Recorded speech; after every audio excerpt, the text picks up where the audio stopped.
수학적 귀납법에 대해서 알아보도록 할게요. 일단은 귀납적이라는 의미 자체가 어떤 의미를 갖고 있냐면 일단 경험적 추론이라고 생각하시면 돼요. 그래서 이제 수열에서는 이 귀납적 추론에 대해서 어떻게 이용이 되는지 한번 생각을 해보도록 합시다. 일단은 기본적으로 수능에서 수학적 귀납법 같은 경우에는 문제마다 어떤 특징이 있기 때문에 뭐 개념 정리할 게 그렇게 많지는 않아요. 그래서 이제 귀납법이 무엇인지, 뭐 어떤 과정을 통해서 증명이 되는지, 이런 부분들을 그냥 이해 정도만 하시면 되거든요. 그래서 좀 가볍게 개념 정리를 할 수 있는 단원이니까 한번 시작을 해보도록 할게요. 자, 수열 AN이 지금 뭐 A1이 1이고 AN 플러스 1이 2 곱하기 AN이 된다면, 그러면 이제 A2는 2A1이니까 2가 될 거고, A3는 2A2니까 4가 되고요. A4는 2A3니까 8. 이런 식으로 항이 지금 구해지게 되겠죠. 그죠? 그래서 이제 수열 같은 경우에는 일반항으로 정의가 되기도 하는데, 이렇게 이제 이웃하는 여러 항 사이의 관계식, 이걸 이제 귀납적 정의라고 얘기를 합니다.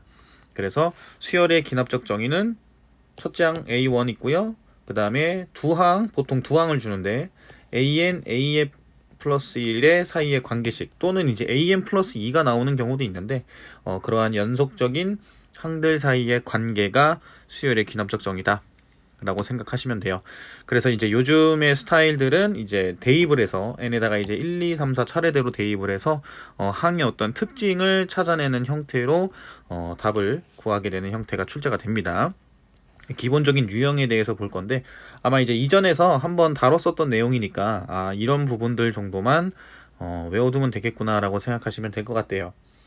자, 첫 번째 an 플러스 1 빼기 an은 d, 이게 바로 an 플러스 1은 an 플러스 d, 이렇게 쓸 수도 있죠. 요거는 이런 귀납적 정의를 사용을 한다는 거고, 그 다음에 이제 두 번째가 an 플러스 1 빼기 an이 an 플러스 2 마이너스 an 플러스 1이다, 이렇게 쓰던가, 아니면은 an 플러스 1 곱하기 2가 an 더하기 an 플러스 2다, 이런 귀납적 정의가 나오게 되면 이건 뭐였었나요? 등차 수열이었었죠. 그 다음에 세 번째 an 플러스 1 나누기 an이 r, 이렇게 되던가, 아니면 an 플러스 1은 r 곱하기 an이던가. 자, 그리고 an 플러스 1 나누기 an은 an 플러스 2 나누기 an 플러스 1이다. 자, 이렇게 쓰던가, 아니면은 an 플러스 1의 제곱은 an 곱하기 an 플러스 2던가. 요거는 등비수열이었죠. 그러니까 요런 귀납적 정의를 보면 요거는 등차수열이고 요건 등비수열이구나 생각하시면 돼요. 그 다음에 an 플러스 1 빼기 an이 bn이라는 또 다른 수열이 나오는 형태가 있을 수 있습니다. 그래서 이런 5가지 정도의 귀납적 정의만 이제 외워두시면 될 것 같아요. 자, 예제를 보겠습니다. 자, a1은 2고 an 플러스 1은 an 더하기 4n 이었을 때 a4를 구하는 형태가 있고요. a1은 1이고 an 플러스 1이 an 더하기 3일 때 a8, 그 다음에 a1이 1이고 an 플러스 1이 2 곱하기 an 더하기 1일 때 a5를 구하는 형태가 있습니다. 자, 다음 페이지 볼게요. 자, 첫 번째 a2, 그러면 a1 더하기 4가 돼서 2 더하기 4니까 6이고요. 자, a3는 a2 더하기 8이 돼서 6 더하기 8이니까 14가 되고요.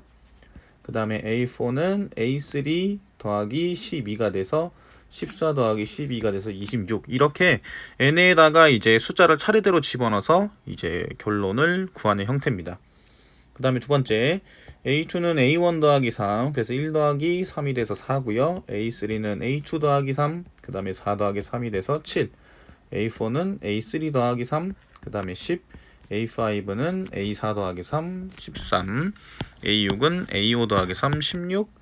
A7은 A6 더하기 3, 19, A8은 A7 더하기 3 해서 22. 이렇게 차례대로 이런 특징을 찾는 형태로 문제를 푸는 과정이라는 의미로 기억을 해두시면 될 것 같아요. 그 다음에 세 번째 A2는 2A1 더하기 1이어서 2 곱하기 1 더하기 1, 그 다음에 3이 되고요. A4는 2A3 더하기 1이 돼서 2 곱하기 3 더하기 1, 이게 7이 되죠. 그 다음에 A5는 2A4 더하기 1, 2 곱하기 7 더하기 1이 돼서 15. 이렇게 구하는 형태로 본다. 그래서 수학적 귀납법에서 귀납적 정의 문제 같은 경우에는 일반항을 직접 구하는 경우도 있는데 그런 경우보다는 나열에 의해서 규칙을 찾아내서 답을 구하는 것이 요즘 스타일이라고 보시면 돼요. 자, 그다음 볼게요. 자, 이제 수학적 귀납법이 무엇인지 본격적으로 증명하는 방법에 대해서 생각을 해봅시다.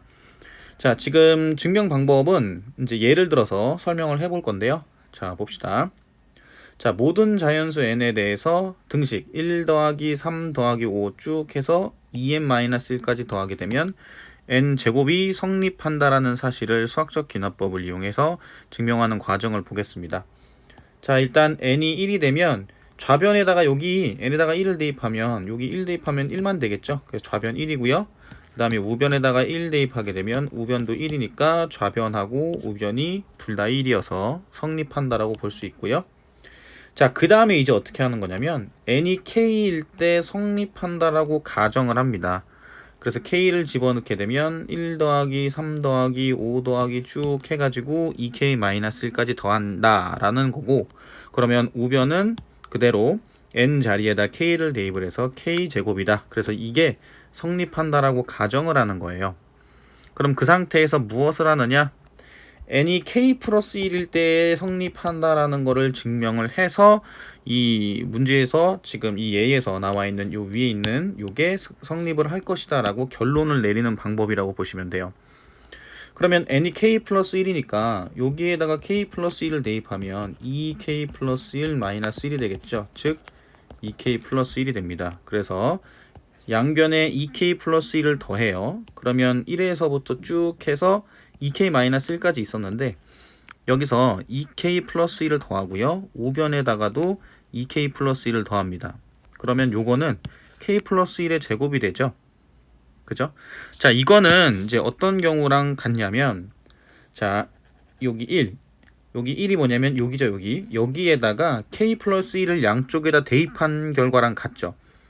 지금 여기는 k일 때 성립한다라고 가정했던 이 식에다가 k 플러스 1을 여기다가 넣었을 때 대입한 거를 양변에다 더한 결과를 본 거고, 지금 여기서 말하는 거는 그냥 이 식에다가 k 플러스 1을 대입을 한 거예요.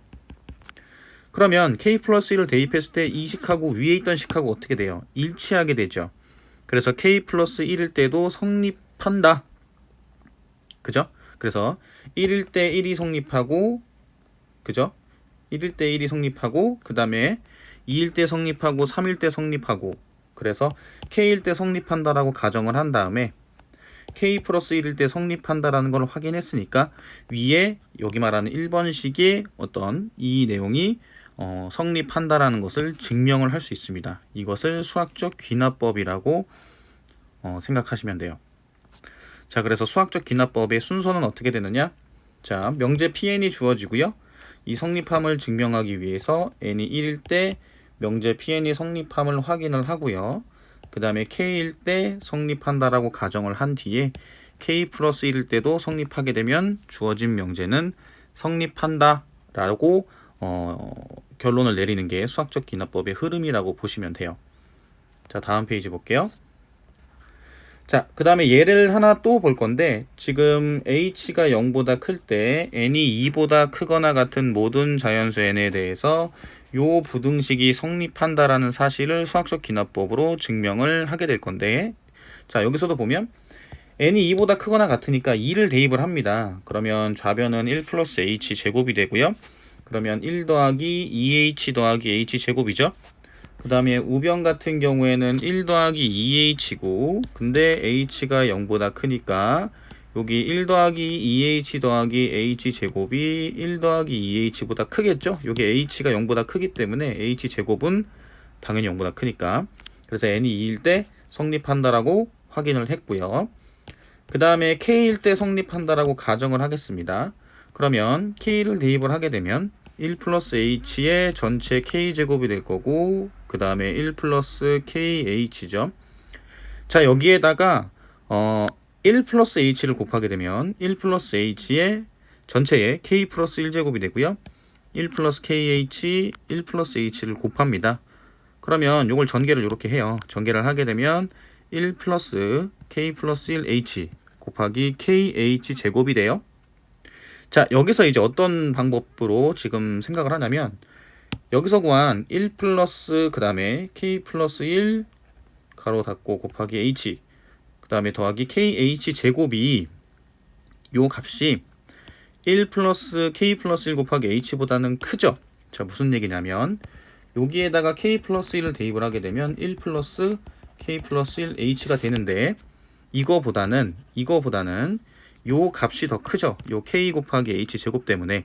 그러면 어떤 결론을 알 수 있냐면 1 플러스 h의 전체의 k 플러스 1 제곱이 1 플러스 kh 그 다음에 1 플러스 h보다 큰데 요 값이 문제에서 주어진 이 명제에다가 k 플러스 1을 그대로 대입을 했을 때 값보다 크니까 당연히 1 플러스 h의 전체 k 플러스 1 제곱은 1 플러스 k 플러스 1 곱하기 h보다는 크다라는 결론이 된 거예요.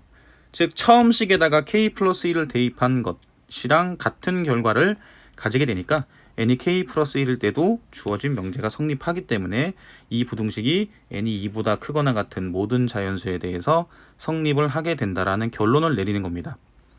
그죠? 그래서 이제 이렇게 크기 비교를 해서 명제를 증명하는 경우를 또 하나의 어떤 증명 방법이라고 생각을 하시면 되고요. 그래서 여러분들이 직접 증명할 일은 없어요. 증명해서 답을 구할 일은 없고 그냥 수능에서는 빈칸의 형태로 보통 나오게 되는데 이런 흐름으로 증명을 한다라는 내용 정도만 이해하시면 되고 따로 이게 외우거나 뭐 좀 부담감이 좀 다른 단원에 비해서 좀 적습니다. 그래서 수학적 기납법에서 기억해둬야 될 부분, 자, 귀납적 정의 아까 이제 5개가 정리가 돼 있었죠. 그 정도는 이제 외워두시고요. 기본 유형 그리고 풀이 방법은 n에다가 순차적으로 집어넣어서 특징을 파악을 하는 게 가장 중요하다. 그 다음에 수학적 기납법은 사용하는 방법이 이렇구나라는 참고 정도만 이해하시면 돼요. 너무 많이 공부할 필요는 없어요. 나중에 이제 그 빈칸에 관련된 수열 문제를 어떤 그런 문제들 유형들 풀이법을 나중에 다룰 거기 때문에 지금은 이렇게 가벼운 마음으로 정리를 하시면 될 것 같아요. 자, 이상으로 수학적 기납법 개념 정리를 마치도록 하겠습니다.